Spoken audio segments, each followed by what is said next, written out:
Amruthaveni lice kit presents daily news പ്രഭാത വാർത്തകൾ powered by Pulimoottil Silks KSFE in association with Joy Alukkas. ഇത്തവണ first അടിക്കില്ലേ നമ്മള്?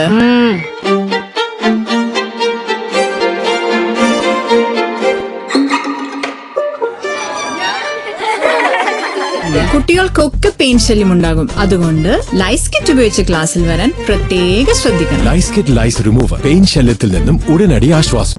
നമസ്കാരം, ഞാൻ ഡേസി ബിജു. ഡെയിലി ന്യൂസിന്റെ പ്രഭാത വാർത്തകളിലേക്ക് സ്വാഗതം. ഇന്ന് നവംബർ 11 ചൊവ്വാഴ്ച.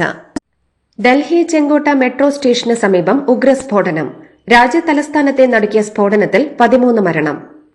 ഇന്നലെ വൈകിട്ട് 6:52 ചെങ്കോട്ട മെട്രോ സ്റ്റേഷന്റെ 1ഉം 4ഉം ഗേറ്റുകൾക്കിടയിലെ റോഡിലുണ്ടായ സ്ഫോടനത്തിൽ 30ഓളം പേർക്ക് പരിക്കേറ്റിട്ടുണ്ട്. ഡൽഹി ചെങ്കോട്ട മെട്രോ സ്റ്റേഷന് സമീപത്ത് മെല്ലെ വന്ന വാഹനം ട്രാഫിക് സിഗ്നലിൽ പൊട്ടിത്തെറിക്കുകയായിരുന്നു. ഹരിയാന രജിസ്ട്രേഷനിലുള്ള I-20 കാറാണ് പൊട്ടിത്തെറിച്ചത്. വാഹനത്തിൽ ഒന്നിലധികം ആളുകളുണ്ടായിരുന്നുവെന്നാണ് പോലീസ് നൽകുന്ന വിവരം. സ്ഫോടനത്തിന്റെ ആഘാതത്തിൽ സമീപത്തുണ്ടായിരുന്ന 8 കാറുകളും ഇലക്ട്രിക് ഓട്ടോറിക്ഷകളും പൊട്ടിത്തെറിച്ചതോടെ കാൽനടയാത്രക്കാർ അടക്കമുള്ളവർ മരണപ്പെടുകയായിരുന്നു.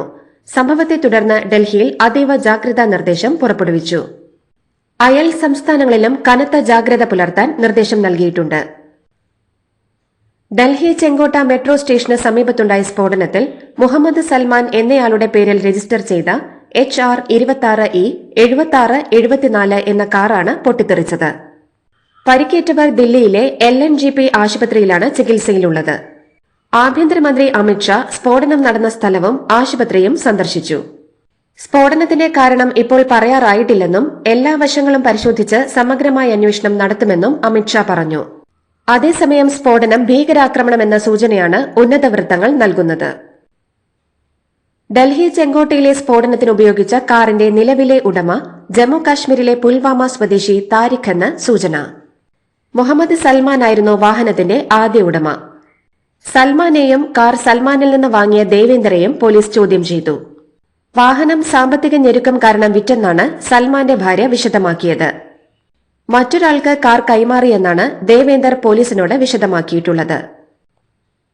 ഡൽഹി സ്ഫോടനത്തിന് പിന്നാലെ NIA അടക്കമുള്ള എല്ലാ ഏജൻസികളും സ്ഥലത്തെത്തി പരിശോധന തുടങ്ങി. ഹരിയാനയിൽ നിന്ന് ഇന്നലെ അറസ്റ്റിലായ 2 ഡോക്ടർമാർക്ക് ദില്ലി സ്ഫോടനത്തിൽ പങ്കുള്ളതായി സംശയിക്കുന്നു. ഹരിയാനയിലെ ഫരീദാബാദിലുള്ള ഒരു മെഡിക്കൽ കോളേജുമായി ബന്ധമുള്ള ഡോക്ടർമാരിൽ നിന്ന് സ്ഫോടക വസ്തുക്കൾ നിർമ്മിക്കാൻ ഉപയോഗിക്കുന്ന 360 കിലോഗ്രാം അമോണിയം നൈട്രേറ്റും ഒരു അസോൾട്ട് റൈഫിൾ അടക്കമുള്ള ആയുധ ശേഖരവും പിടിച്ചെടുത്തിരുന്നു. പ്രധാനമന്ത്രി നരേന്ദ്രമോദി ഡൽഹി ചെങ്കോട്ട സ്ഫോടനത്തിൽ അനുശോചനം രേഖപ്പെടുത്തി. പ്രിയപ്പെട്ടവരെ നഷ്ടപ്പെട്ടവർക്ക് ഒപ്പമുണ്ടെന്ന് വ്യക്തമാക്കിയ മോദി അവരുടെ ദുഃഖത്തിൽ പങ്കുചേരുന്നതായും വിവരിച്ചു. പരിക്കേറ്റവർ വേഗം സുഖം പ്രാപിക്കട്ടെ എന്ന പ്രാർത്ഥനയും പ്രധാനമന്ത്രി പങ്കുവച്ചു. സ്ഫോടന ബാധിതർക്ക് എല്ലാ സഹായവും നൽകുമെന്നും അദ്ദേഹം വ്യക്തമാക്കി. ആഭ്യന്തരമന്ത്രി അമിത്ഷായുമായി സംസാരിച്ച് സാഹചര്യം വിലയിരുത്തിയെന്നും മോദി പറഞ്ഞു. ഡൽഹി പോലീസ് കമ്മീഷണർ സതീഷ് ഗോൾച്ചയുടെ നേതൃത്വത്തിൽ അന്വേഷണം പുരോഗമിക്കുകയാണെന്നും കുറ്റവാളികളെ വിടില്ലെന്നും പ്രധാനമന്ത്രി വ്യക്തമാക്കി. ഡൽഹിയിലെ ബോംബ് സ്ഫോടനത്തെ ശക്തമായി അപലപിക്കുന്നുവെന്ന് മുഖ്യമന്ത്രി പിണറായി വിജയൻ. ഈ ഭീരുത്വം നിറഞ്ഞ പ്രവൃത്തി നമ്മുടെ രാജ്യത്തിനും അവിടുത്തെ ജനങ്ങൾക്കും നേരെയുള്ള ആക്രമണമാണെന്നും പ്രിയപ്പെട്ടവരെ നഷ്ടപ്പെട്ട കുടുംബങ്ങൾക്ക് അനുശോചനം രേഖപ്പെടുത്തുന്നുവെന്നും ദില്ലിയിലെ ജനങ്ങളോടൊപ്പം കേരളം നിലകൊള്ളുമെന്നും മുഖ്യമന്ത്രി എക്സിൽ കുറിച്ചു. ഈ ഹീനകൃത്യത്തിന് പിന്നിലുള്ളവരെ ഉടൻ നിയമത്തിന് മുന്നിൽ കൊണ്ടുവരണമെന്നും രാജ്യത്തിന്റെ സമാധാനത്തിന് ഭീഷണിയാകുന്ന അത്തരം ശക്തികളെ പരാജയപ്പെടുത്തണമെന്നും മുഖ്യമന്ത്രി ആവശ്യപ്പെട്ടു. ഡൽഹി ചെങ്കോട്ട സ്ഫോടനത്തിന്റെ പശ്ചാത്തലത്തിൽ കേരളത്തിലെ പ്രധാന കേന്ദ്രങ്ങളിൽ പോലീസ് സുരക്ഷ കൂട്ടി. പോലീസ് പട്രോളിംഗ് ശക്തിപ്പെടുത്തണമെന്നും തിരക്കുള്ള സ്ഥലങ്ങളിൽ ശക്തമായ പട്രോളിംഗ് വേണമെന്നും DGP റവാഡ ചന്ദ്രശേഖർ പോലീസിന് നിർദ്ദേശം നൽകി. കേരളത്തിലും ജാഗ്രതാ നിർദ്ദേശം നൽകിയിട്ടുണ്ട്. ന്യൂനപക്ഷ വർഗീയതയും ഭൂരിപക്ഷ വർഗീയതയും ഭീഷണിയെന്ന് CPM സംസ്ഥാന സെക്രട്ടറി MV ഗോവിന്ദൻ. UDFന് പിന്നിൽ ജമാഅത്തെ ഇസ്ലാമിയാണെന്നും സംസ്ഥാനത്ത് മത്സരം LDFും UDFും തമ്മിലാണെന്നും BJP ചിത്രത്തിലില്ലെന്നും MV ഗോവിന്ദൻ പറഞ്ഞു. ഭരണാനുകൂല തരംഗം പ്രകടമാണെന്നും തുടർഭരണം തുടർക്കഥയാകുമെന്നും അദ്ദേഹം പറഞ്ഞു. കേരളത്തിലെ തദ്ദേശ തെരഞ്ഞെടുപ്പിൽ UDF ഉജ്ജ്വല വിജയം നേടുമെന്ന് പ്രതിപക്ഷ നേതാവ് VD സതീശൻ. വെൽഫെയർ പാർട്ടി പിന്തുണ പ്രഖ്യാപിച്ചിട്ടുണ്ടെന്നും അത് സ്വീകരിക്കുമെന്നും VD സതീശൻ വാർത്താസമ്മേളനത്തിൽ പറഞ്ഞു. തദ്ദേശ സ്ഥാപനങ്ങൾ പിടിച്ചെടുക്കുകയല്ല, പകരം സർക്കാരിനെ വിചാരണ ചെയ്യുകയാണ് ലക്ഷ്യം. ഇപ്പോൾ കേരളം ഭരിക്കുന്നത് ജനവിരുദ്ധ സർക്കാർ ആണെന്നുള്ളത് ജനങ്ങളെ ബോധിപ്പിക്കുമെന്നും അദ്ദേഹം പറഞ്ഞു.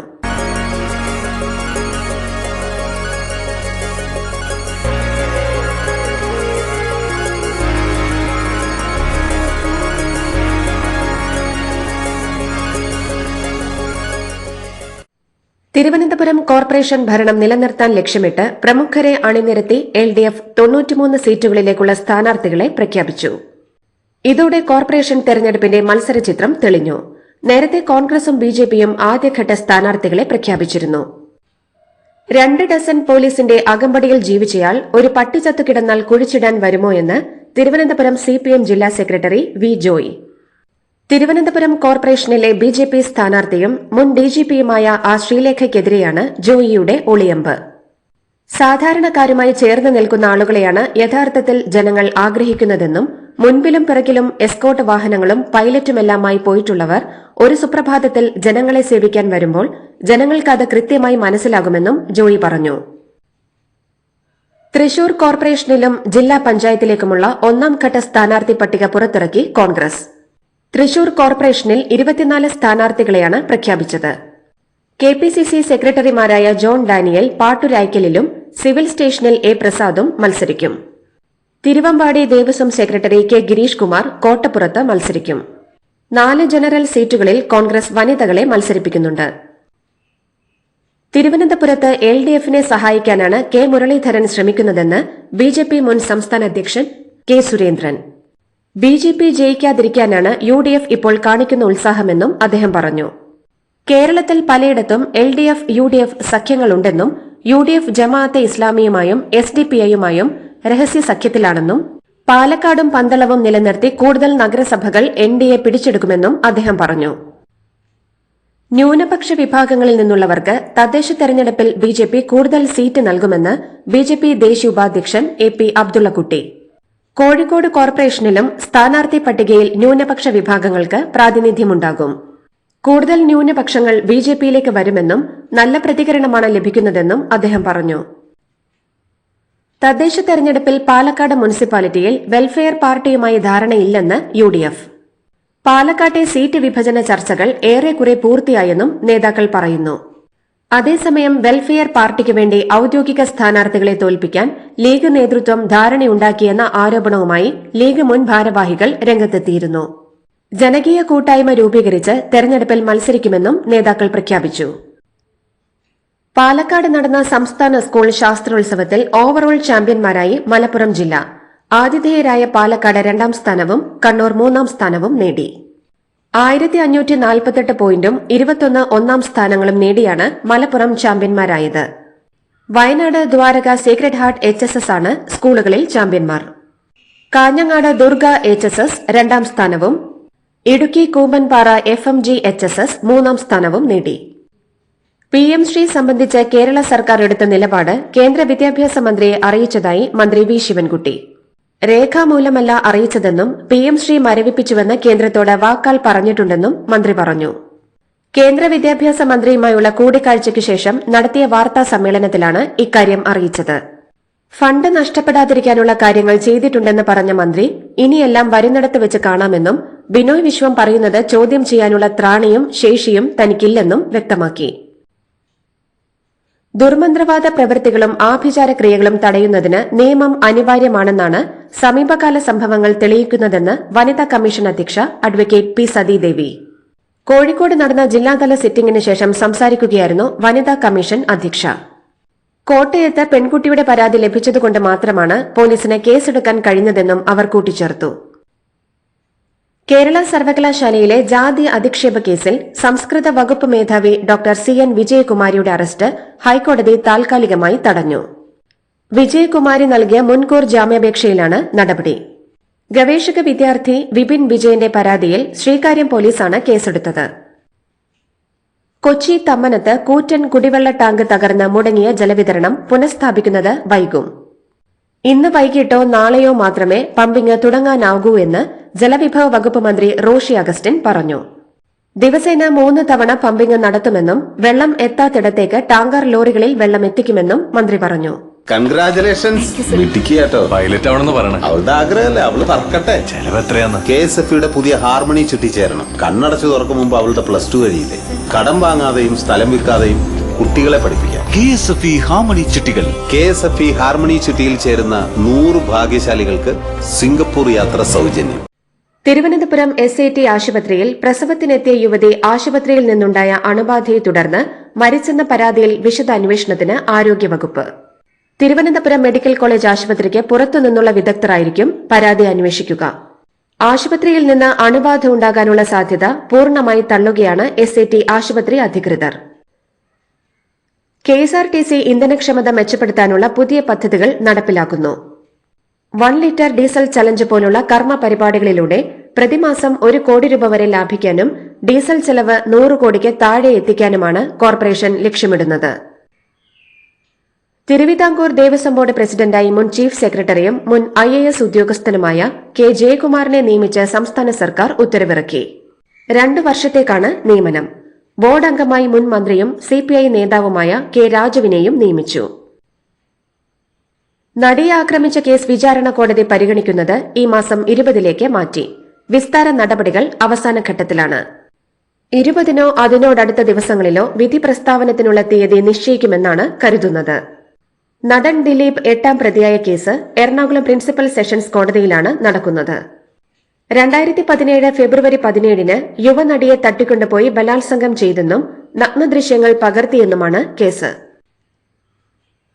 സംസ്ഥാനത്തെ എല്ലാ സ്കൂളുകളിലും വിദ്യാഭ്യാസ സ്ഥാപനങ്ങളിലും വന്ദേമാതരം ആലപിക്കുന്നത് നിർബന്ധമാക്കുമെന്ന് ഉത്തർപ്രദേശ് മുഖ്യമന്ത്രി യോഗി ആദിത്യനാഥ് പ്രഖ്യാപിച്ചു. രാജ്യത്തോടുള്ള ബഹുമാനവും അഭിമാനബോധവും വളർത്തുന്നതിനാണ് ഈ നീക്കമെന്നും മുഖ്യമന്ത്രി വ്യക്തമാക്കി. ഗോരഖ്പൂരിൽ നടന്ന ഏകതാ യാത്രയിലും വന്ദേമാതരം കൂട്ടത്തോടെ ആലപിക്കുന്ന പരിപാടിയിലും സംസാരിക്കുകയായിരുന്നു അദ്ദേഹം. ലോക്സഭാ പ്രതിപക്ഷ നേതാവ് രാഹുൽ ഗാന്ധിക്ക് ബീഹാറിലെ ജൻസി വോട്ടർമാർക്കിടയിൽ കാര്യമായ സ്വാധീനമൊന്നുമില്ലെന്ന് ജൻസുരാജ് പാർട്ടി സ്ഥാപകനായ പ്രശാന്ത് കിഷോർ.